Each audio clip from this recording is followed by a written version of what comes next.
नमस्कार, जय हिंद साथियों। हम पढ़ रहे थे मेडिवल इंडियन हिस्ट्री, मध्यकालीन भारत का इतिहास। जिसमें सबसे पहले हमने पढ़ा था भारत पर अरबों का आक्रमण। अब हम पढ़ेंगे भारत पर तुर्कों का आक्रमण। तुर्कों का आक्रमण सबसे पहले कौन सा तुर्की भारत पर सबसे पहले आक्रमण करेगा? तो कौन करेगा? सुगुप्तगीन। चलिए सुगुप्तगीन के बारे में थोड़ी सी चर्चा कर लेते हैं। सुगुप्तगीन अलप्तगीन का दामाद व गुलाम था। सुगुप्तगीन मूल रूप से पैतृक रूप से तुर्क का निवासी था, परंतु यह अफगानिस्तान के गजनी नामक शहर पर अलप्तगीन का कमांडर एवं गुलाम था। तो ये कहाँ पर रहता था? अफगानिस्तान के गजनी नामक शहर पर रहता था।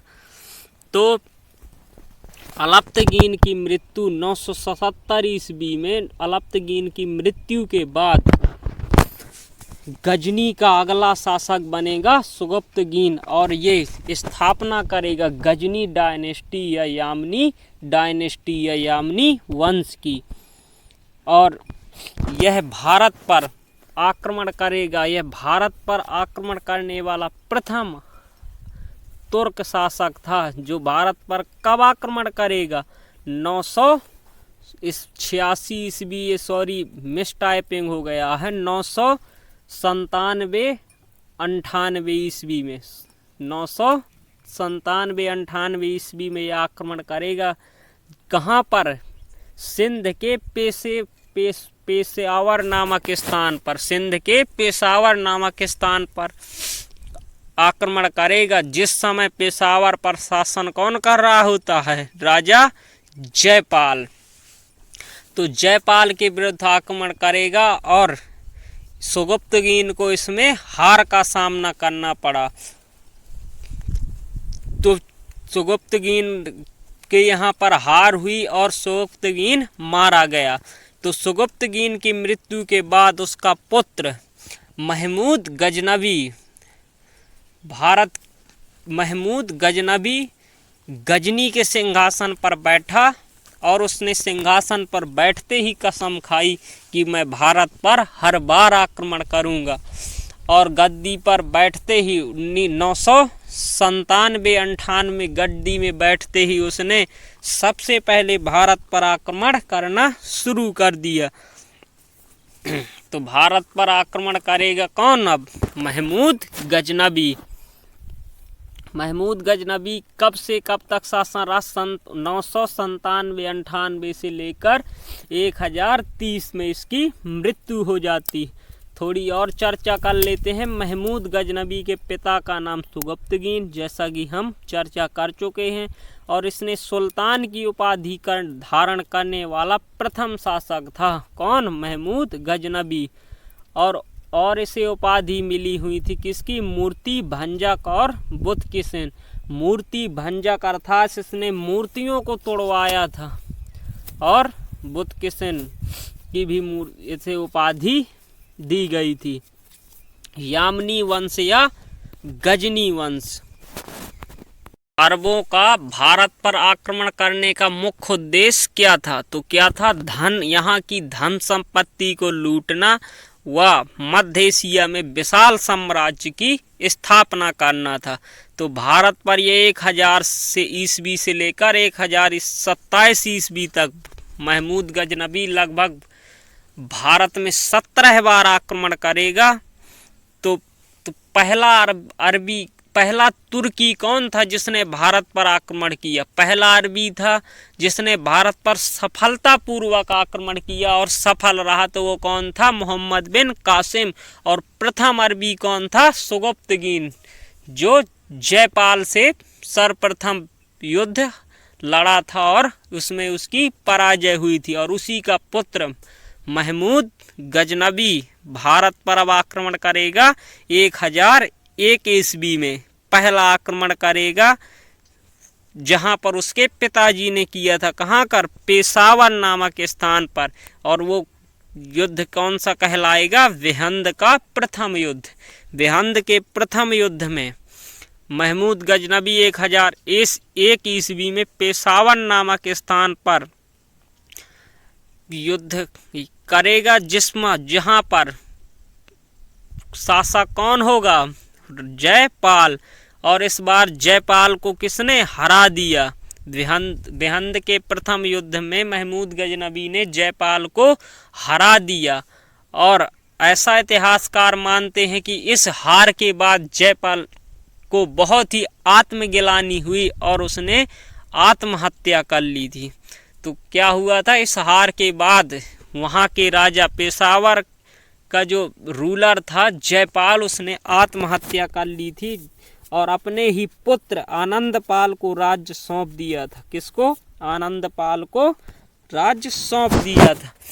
तो अब अगला युद्ध कहाँ? अब अगला युद्ध कौन सा करेगा? कौन? महमूद गजनबी का दूसरा निशाना 1006 ईस्वी में करता है। कहाँ? हिंदू शाही शासक आनंदपाल को हराता है। कहाँ पर? मुल्तान नामक स्थान पर करता है। और फिर अगला निशाना साधता है बेहंद का द्वितीय युद्ध 1009 ईस्वी में हिंदू शाही शासक आनंदपाल का निर्णायक हार। इसमें पूरी तरह से हार होती है। और फिर 1018 ईस्वी में महमूद गजनबी कहाँ आक्रमण करेगा? कन्नौज के गुर्जर प्रतिहारों को हराएगा। और अगला आक्रमण करेगा हिंदू शाही राजा त्रिलोचन पाल को हराएगा। कब? 1019 ईस्वी में। और फिर इसके बाद वो 1025-26 ईस्वी में कहाँ पर वो जाएगा? गुजरात अभियान पर निकलेगा। गुजरात के कठियावाड़ प्रांत के प्रसिद्ध सोमनाथ मंदिर को लूटेगा। इसने सोमनाथ मंदिर के बारे में थोड़ा सा चर्चा कर लेते हैं। इतिहासकार मानते हैं कि सोमनाथ मंदिर लकड़ियों से बना था और जिसका दरवाजा जिसमें सोने का दरवाजा लगा हुआ था और अंदर मूर्ति भी किसकी थी? गुम्मत के रूप में सोने की मूर्ति रखी हुई थी भगवान शिव की, जो इस तरह के पत्थरों में रखी हुई थी जहां पर वह झूल रही थी, हवा में झूल रही थी।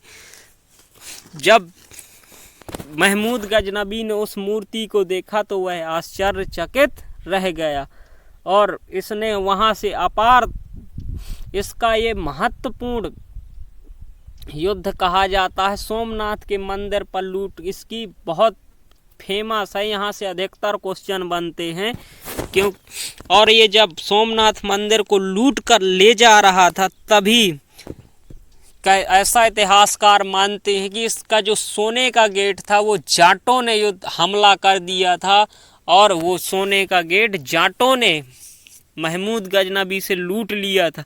इसलिए वह जब 1027 ईस्वी में आक्रमण करेगा तो वो सिर्फ जाटों के खिलाफ करेगा। उसका लूटपाट का फिर कोई उद्देश्य नहीं था, सिर्फ उसके जाटों से अपनी लूट का बदला लेने के लिए करेगा।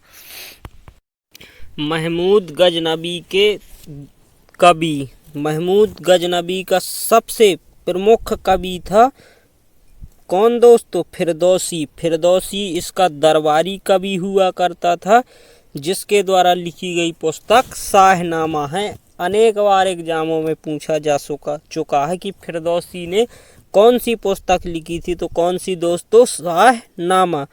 फारसी कवि था ये, जिसे पूर्व का होमर कहा जाता है। क्या कहा जाता है? पूर्व का होमर। ये राज दरबारी कवि हुआ करता था महमूद गजनबी का। उत्बी कौन था?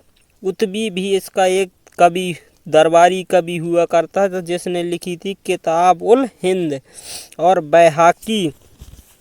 बैहाकी ने इसकी लिखी थी तारीके सुगुप्तगीन, जो सुगुप्तगीन अर्थात महमूद गजनबी के पिता की क्या थी?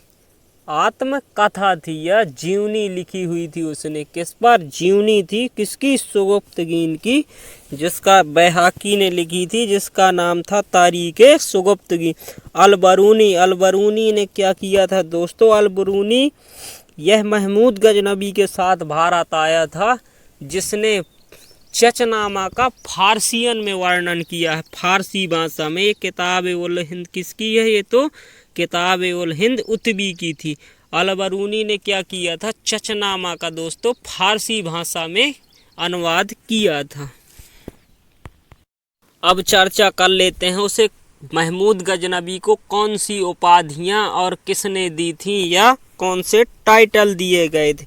तो हमने आप शुरुआत में पढ़ चुके हैं कि इसे मूर्ति भंजक की उपाधि दी गई है और बगदाद के खलीफा से इन्होंने 2 उपाधियां प्राप्त हुई और इसने सुल्तान अपने आप को कहलवाया था। सुल्तान की उपाधि इसे खलीफा द्वारा नहीं प्रदान की गई थी, इसने अपने आप को सुल्तान कहलवाया था। तो एक क्वेश्चन भी बनता है कि सुल्तान की उपाधि धारण करने वाला प्रथम शासक कौन था। तो कौन था दोस्तों, महमूद गजनबी। महमूद गजनबी को खलीफा, बगदाद के खलीफा कौन थे उस समय, अल कादिर बिल्लाह के द्वारा इन्हें 2 उपाधि दी गई थी, यामीन उद दौला और आमीन उल अल्लाह।